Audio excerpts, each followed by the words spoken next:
Hi, I'm Jessica Lombard, proud superintendent of Huntley Community School District 158.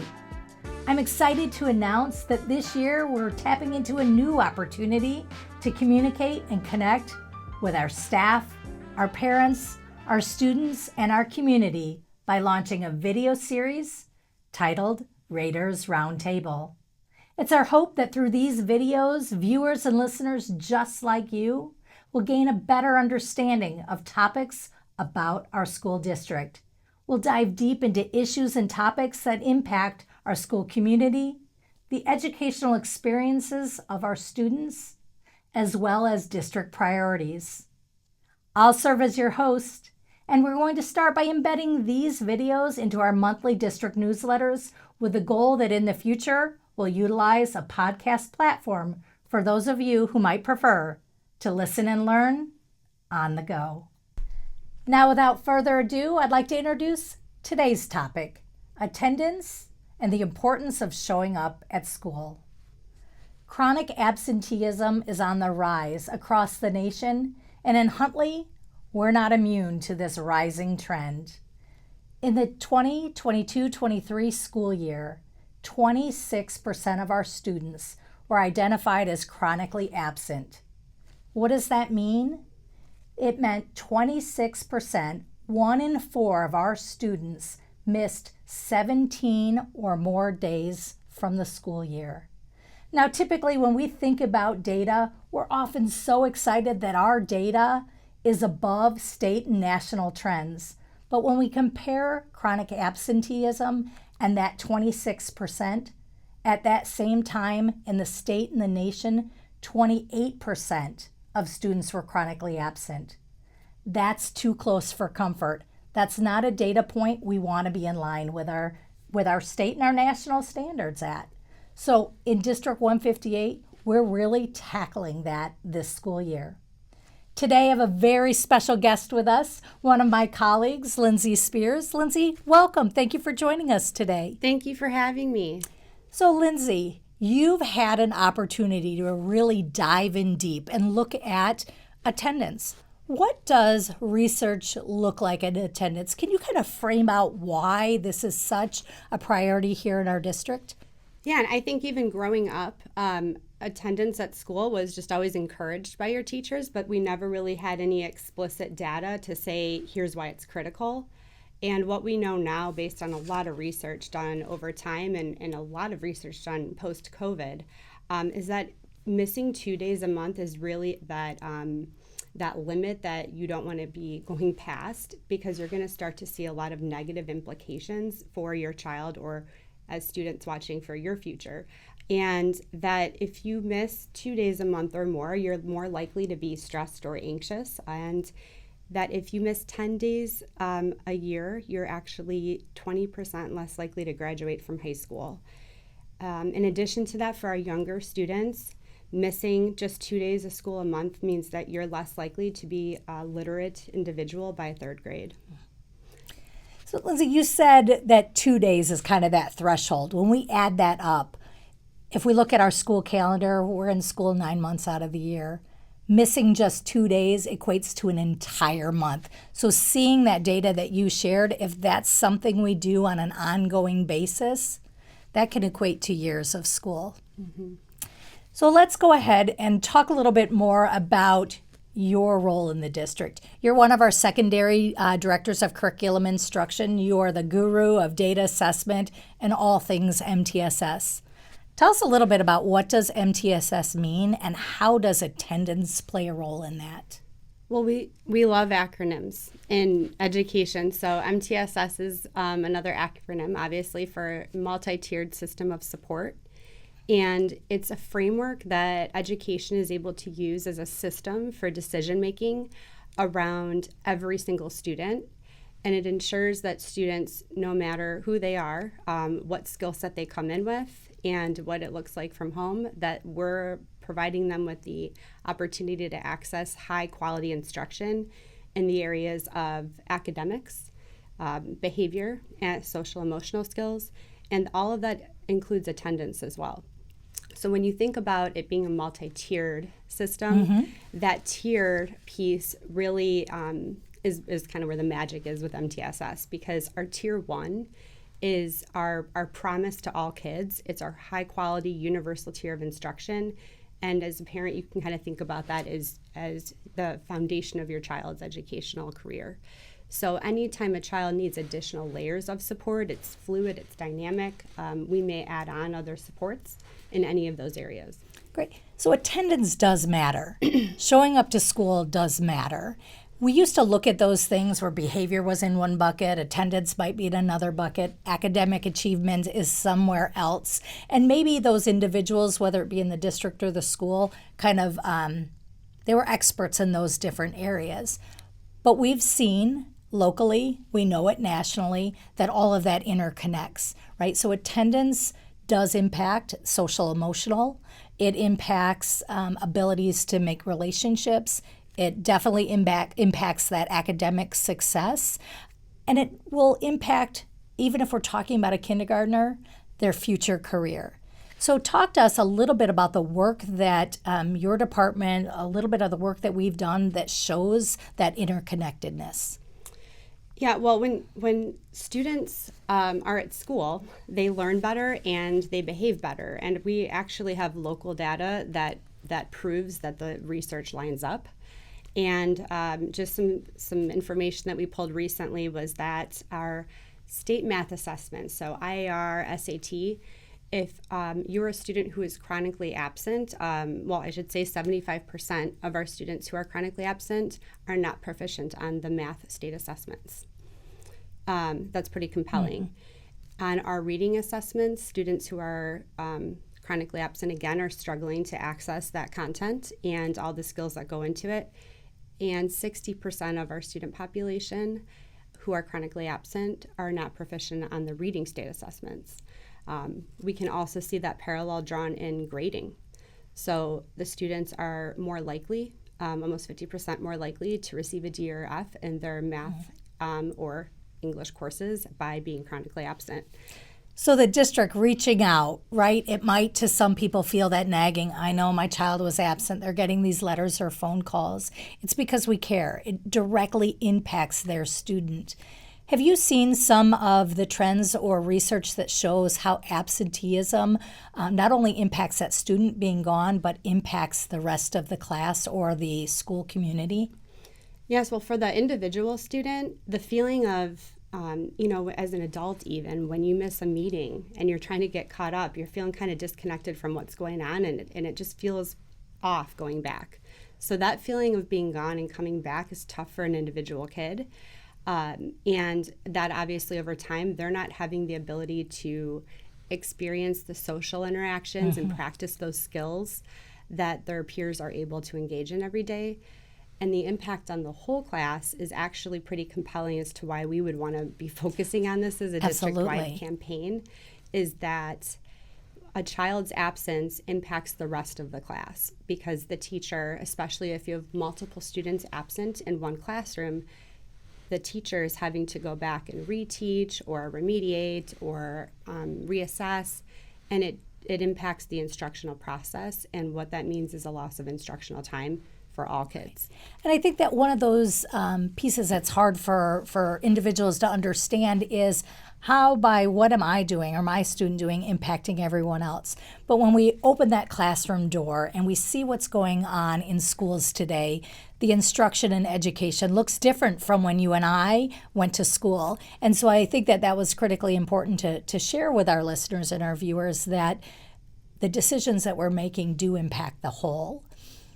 I think one of the other things that's difficult, and you talked about that social emotional and building the relationships with their peers or even the adults that are in the building. When I look at data prior to the pandemic, we were hovering right around 10 to 11% chronically absent. Now you jump to shortly after, right? Schools opened back up, and attendance really did need to count. We needed our students back in school, not only for the academic, but that social and emotional component too. We jumped from that 11% to just above 25.8, so it's 26%. it's hard, I think, for our students and our families to understand, right? A few years back, it was okay to be remote. It was okay to be virtual, to be able to do instruction and learning outside. And some of our students got really comfortable with that. It changed some of the social interactions they had with one another. So I think resetting the stage is critically important because we need to message that we need our students here at school for all of those aspects. Yeah, I think there was a ton of mixed messaging around it's okay to learn from home. We're in the context of a lot of uncertainty. So right. I think we really have to, like you said, reset. And that's tough, especially for the kids who've been in our system during that time or started in the system during the time of more virtual learning. Right. To have to pivot. It's tough on kids, it's tough on families. So yeah, it is a reset. So you did a lot of work in the spring and all into the summer yourself with teams of people from the district as well as the school. Can you tap into and tell us a little bit about what have you uncovered from that 22 school year to last year and into the future? Well, we have some good news is that our attendance for the first week of school is the highest it's ever been.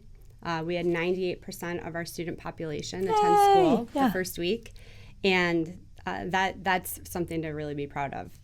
One other piece here is that our average daily attendance is currently at 96%. What does that mean? So 96% means on average, based on the first day of school till this moment, 96% of our student population is in school.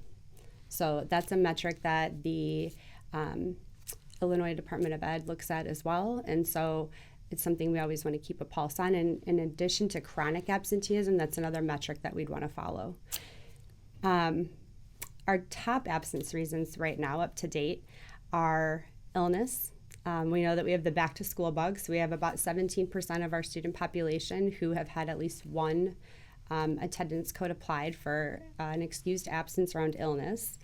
And we have a second runner-up in absences, which is about 13% of our student population has an unexcused absence. So one of the things that we put out for our resource, you talked about those mixed messaging and just some of that confusion, is out on our district website, and we'll be pushing it out in our newsletters, especially around that cold season when we hit the winter months of when should I not send my student to school? So there's resources to help re-educate when it's important to be here and when maybe you should keep your student home from school. Now, you talked about that unexcused. We changed some things with our attendance practices and our policies for this school year. And one of the biggest that families are noticing is what constitutes an excused versus an unexcused. Can you talk to us a little bit about that change and why that was so important? Yeah, we have, we knew that with 26% chronic absenteeism, like this was a big bite. Mm-hmm. we needed to take a multifaceted approach. So the first thing that you do when you're trying to tackle a problem is you analyze the data. When we started to dig into that data, we realized that it was very difficult to uncover the reasons why students weren't coming to school. Mm-hmm. We did have a code that was being applied over many years called Excused by Parents. And so that code was very difficult for us to be able to even understand, was this an excused absence under the state of Illinois, what they would require us to be reporting as excused, and how does that help us understand why a student might not be at school, because then we're not able to support them and uncover those reasons. But then when we dug into that data a little bit and made some changes to the attendance codes, we really prioritized aligning the codes with ISB's valid reasons for school absences. So that is how our system and Empower School and what families, students, parents at home might see as a shift in their child's Power School attendance record will reflect the new attendance code. So that's something that will look different. And you've seen that, and you saw that with the data as you looked at it, even just over those last 3 weeks of the school year. When we think about calling into school. Sometimes we're a little bit reluctant, right? I'm a parent, you're a parent, to share maybe why. Maybe it was a rough morning and, getting out the door was difficult. Something is going on. And I understand that reluctancy from individuals to sometimes share. But if we think about this as a true partnership with the home and the school, talk about why it's important that we know what the exact reasons are. Again, it's not to be nosy. It's not to intrude into family situations that are going on. But you talked about that MTSS and that level of support. Mm-hmm. What does that support look like in schools and the need to know why that absenteeism is there? Yeah, going back to the meaningful data analysis, if we're not able to understand why a student isn't coming to school, then we're not able to understand how to help at the most basic level. And a majority of students aren't missing a lot of school. So for those students, their parents and guardians who are calling in and saying, my child's not going to be at school, and they're getting asked why, and they're wondering, why do I have to share this now? They're never absent. This feels really awkward. It goes back to just our need to accurately code in order to most meaningfully unpack that data. And once we're able to do that, when we have a pattern of absences over time, we are able to then intervene at the level that we need to and really uncover the root cause. So having those absence reasons not only lets us code the absence accurately in PowerSchool, but if there were a pattern of absences over time, it helps us to meaningfully interpret that to best support the child. So if a student was out because they were feeling a little anxious, or maybe it was one class period that was really providing them with that angst inside, when you talked about that, it's not one size fits all, right? We're not going to prescribe the same solution to every single problem or situation. And so, again, I think it's important for our families to understand that need to know is really coming from a place of care to be able to best support their student that is struggling at that moment. We talked about sometimes too, right? It's out of sight, out of mind. You may be gone one day this week. Next week's a perfect week, and then it's one day that next week. Now we've hit that 2 marker that you talked about. What are some of the things that the district's doing to just help parents know what level of absenteeism that their student is at? Yeah, and I also think, we have families that have students in multiple buildings. Sure. So there's also an element to consistency that we want to make sure families are feeling. So that is something that we've put in place this year, is a structure, a mechanism for our buildings to kind of on the same cadence be pulling attendance data and analyzing that in a similar fashion. So we're able to then pull that data, and the buildings are able to identify kind of these buckets of these children here don't have any absenteeism issues. These students are trending in a chronic direction, and these students are chronically absent right now. So based on those buckets or those tiers of need, we would then tier our supports around that. So a couple of examples of things that families might be seeing in response to a child being absent is parent communication. And that could look like a teacher email, could look like a teacher phone call or email from an administrator, letters in the mail around attendance. But then at the school level, we also have intervention structures that we can put in place once we know the root cause of the child's absences. Right. So that's really going back to the absence reasons and digging into that. We're able to develop attendance plans around the root cause and not just a one-size-fits-all kind of plan, like you will come to school. Right. It's going to be around, here's your barrier to coming to school. If you're feeling anxious about something, we're going to support that need instead of just throwing something at the wall and hoping that it works. Right. If it's specific to a course that you're really struggling with and you're avoiding it and you're just feeling really uncomfortable maybe about a peer group, there's a lot of different reasons why kids aren't coming to school, and we can't just assume that we know.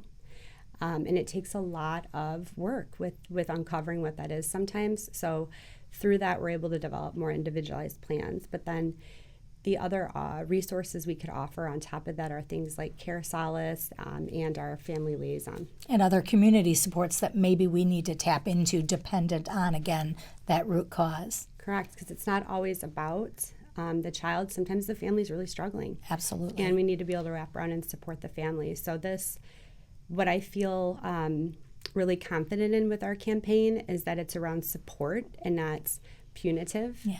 And it's proactive and it's a wraparound, and we're taking care of families and kids and not just keeping our eye on you're chronically absent. You're getting a letter. Yeah, right, exactly, because that letter used to be punitive, and it felt like walls would go up, and I know that. I just don't know what to do about that. So we're trying to break down those barriers to really say, we're here to support. How do we work together to do what's best for your child? Yeah. You talked about our campaign. Your presence is your power. So showing up to school, you gain that power to kind of impact your trajectory through school and beyond. And so I know that was one of those things that we tossed back and forth for a long, long time to see, but it really goes back to that student showing up to school. I saw a statistic once that 80% of success is just showing up. And when you come to school and you have that, you're building that power to make decisions for what school will look like for you, how that will impact your academic achievement, how that will impact your knowledge about different careers that are out there, or just your social interactions with people, building relationships. The school year, relatively, by the time this is out there, has been a little bit over a month going. We talk about setting patterns and routines early on and why that's so important, even down in kindergarten, right? So I know you're going to give us some statistics here about kindergarten and some of our trouble spots that we're really seeing across the district, but things that parents can do, right? Setting routines, nighttime, bedtime expectations. I know mornings can be crazy, right? So it could be packing that lunch in that backpack and getting things together the night before so that we're ensuring that students don't have that anxiety about missing the bus or getting dropped off and then not wanting to go to school that day. We can do things like, again, being knowledgeable about when my child is feeling ill. When should they come? When should they not come? And you talked a little bit earlier about those relationships and understanding kind of the impact of what's going on in school. Can you talk to us a little bit about that importance of having parents communicate when they're talking to their student at home and they're feeling that maybe there's a red flag going on? Could be with a peer interaction, could be with the academic contact in a class. Why it's so important to reach out to the school early on? Yeah, I think sometimes we have, even as adults, some mental barriers to the most routine or simple tasks. And being able to uncover what those mental barriers are for your child can be as simple as asking some questions. And sometimes it's more complex and you need some help. So what I guess I would want parents and families to understand is that if they're starting to identify that their child is really avoiding school for some reason, and it gets harder the older your children get. You can't just pick them up and put them in the seat anymore.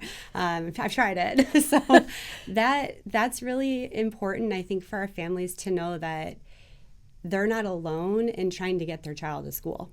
And there are a lot of kids who are struggling with getting there. So especially as we see in the older grades, that really starts to rise. And so I can talk about some of those statistics if you want. But Absolutely. I think we have, it does show in our data that adolescence is tricky. Sure is. and that also kindergarten, and sometimes just setting that pattern or that routine of attendance behaviors and how that impacts employability down the line is so important. Those minutes add up. So our kindergarten data was over time pretty, I would say, concerning, in that 18% of our kindergartners were chronically absent. That data does improve between grades 1 and 6. So we see it kind of dip down to 9%, 10%, and then we see a spike at 7th grade when, middle school is tricky. I don't know if that's it or if there's something I remember else. teaching middle school for many, many years, right? Yeah. That is a difficult time for kids, and maybe some of those things that they're holding in impact. And that's going back to having conversations with your student and then letting the school know if there is something that may potentially be going on so that we can assist with that. What's high school look like? High school is an area that we have so many opportunities for improvement in the high school attendance. And it's tough too when kids are driving and like I had said earlier, it's not like you can just pick your child up and put them in the car and take them to school sometimes. But we do see a pattern with our 11th graders primarily. 33% of our 11th graders are chronically absent. So that's over 1 in 4, right? That We're is looking at significant. something that really is a sense of urgency to tackle right now. Yes, and then our 12th graders are hovering around 30%, and then followed by our 10th graders at 27% chronically absent. Lindsay, when we talk about that, right, high school, they see the end. Juniors like, oh, just one more year. Seniors, I'm almost done. Attendance is factored a little bit differently at our middle schools and our high school because it's not just necessarily one day equates 1 day of absences, right? So with that, because they have different class periods, if a student is leaving or missing certain periods, does that add up? What does that look like on the back end? Which, again, families don't need to know how we calculate that, but to see that if they're constantly missing first and second period, but then they're coming into school, or maybe they're leaving for lunch and then skipping that class after, how does that impact that percentage? It would seem like it wouldn't, but it does quickly. We have attendance conversions that on the back end of Power School that at elementary it's more of a daily attendance piece, and middle and high school is a period attendance, like you had said. So we do see that students tend to always skip this period because I don't love writing and they're writing a lot in that class. Or I'm really having a hard time waking up in the morning, and so I miss first and second period a lot. But they do add up, and we have a kind of a minute calculation mechanism on the back end that will kind of catch that as it occurs. We know that this is incredibly important. We know that our students coming to school today are different than they were 5 years ago, 10 years ago. They'll be different in a couple more years, right? There's so many things that impact the way that they learn, their motivation. So we're committed to making changes in our classrooms and our schools so that students want to come and that they are engaged in the day-to-day activities that are happening both in the classroom and outside of the classroom. When we talk about a call to action, right, we know that there's things that we're going to be doing and need to continue to do in our schools to improve this, but it's a joint partnership. What can parents do, or what should parents do to help with this initiative? Well, I think understanding that the trends that we're sharing, right, are helpful as a start. Right now, we're experiencing the back to school bug, right? We do see another dip, I should say, historically around this second week of October, which hits flu season. Flu season, yes. So just being like the washing your hands, the making sure that if your child is really sick that they're home. So again, those are just the types of things that you could anticipate around illness and prepare for that. However, there is another dip that we see, and it's a pretty significant one, and it is historical over time, that we see a dip in attendance right before the winter break. Sure. And then we do recoup, and then we see another dip right before the spring break. So those oftentimes when we talk with our building administrators ends up being around family vacations and taking a few extra days to travel or things like that. And while it doesn't seem like that has a huge impact, those couple days here and there do add up very quickly to that 17, and that impact that happens year after year definitely does then have an impact on their achievement. One of the things that we've been really conscious of in the district is to try to develop our calendar so that there are natural breaks. We have breaks around those holidays, and maybe we'll purposefully put some of our institute days around that so that families do have time that if they need to get away that they can. Yeah. That we've got that week over the Thanksgiving break, and that we have parent-teacher conferences early on, and it's only a half day that Tuesday. So if people need to get away and go visit family or travel during the holidays, the 2 weeks over winter break, and then we have that break in February that's a little bit longer so that families can, again, have that opportunity to just have a break and take time off. And there's like 100 days in February. Everybody knows that. Yeah. And we know that sometimes that's difficult, right? Some jobs that people have, they have to bid out, and they have to bid out a year ahead of time based on the career that they're in. And so they may be kind of construed with when they can take that time. But it goes back to knowing the data about your child's absences. We know there's going to be times they're sick. We know that there's going to be unforeseen things that pop up, but it's then to make conscious efforts about other things.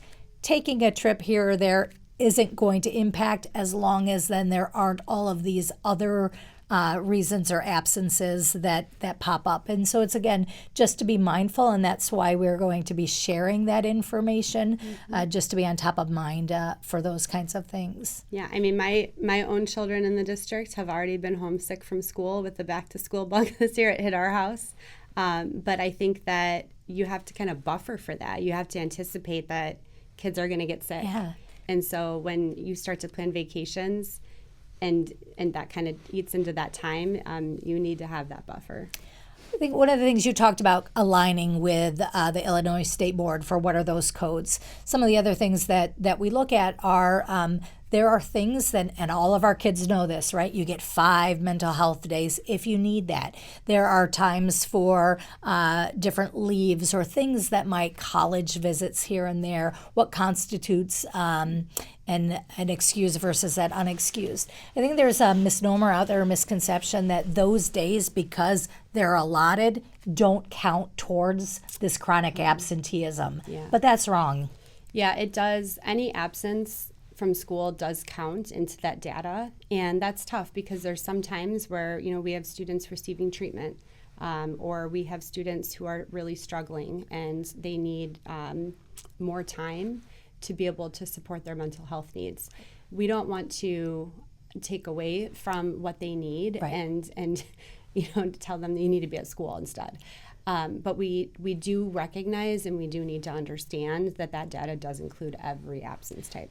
And then when we know that, then we're able to say, hey, there might be something else going on. We don't want that academic slide to happen. Right. So again, the things that we might be able to provide to that family and student may be different, even if they're going to hit that mark. We understand those things do happen, and we want to be able to support and ensure that we're giving all the academic opportunities that we can. Yeah. So, Lindsay, parents still have that right to choose when to send or not to send their student to school. But as a district, we have that right to determine what constitutes that attendance being excused or unexcused. Mm-hmm. We don't ever want to take that parent's right to choose away from them, but we also want to make sure that we are partnering with them. Any tips that you might give to open that dialogue between the school for families? I think being responsive to any of the communication that you're getting, because teachers are being asked, they're really our front line of defense when it comes to supporting student absences. They know your child best, and you likely want to hear from them, and they know that. So they're going to be reaching out when your child is absent. And I guess I just ask that you kind of have the perspective that they are working really, really hard to support your child's success in school and understand the value of attendance and understand also the impact on the whole class when it comes to absenteeism. So to be able to partner with your child's teacher and making sure that you're responsive to that communication and what has my child missed, how can I get them caught up, and if it's something that you're trying to understand why maybe they're not coming to school and having those conversations with your child and what are the barriers to you getting there if it's not an illness and something that's, an obvious reason why you wouldn't go to school. But then also the attendance plans with school administrators, if it gets to a level that we need a whole team to wrap around your child and your family to support your child's attendance, to know that it's really about the support and not about something punitive. Lindsay, thank you so much for joining us today. You are a wealth of knowledge. You're an expert in this area, and it's ever changing, and we're continuing to learn new things, and we'll be pushing out more information and data to our parents throughout the year, because this is something we've got to wrap our arms around together. Thank you for tuning in to Huntley 158's Raiders Roundtable, where it's all students always. If you have questions or comments about today's episode, please be sure to comment below. At the start of our next month's episode, we'll be sure to answer those questions. I'd also like to acknowledge and thank the Huntley Area Public Library for allowing us to utilize this new fantastic recording studio as we push forward on our video adventure this school year.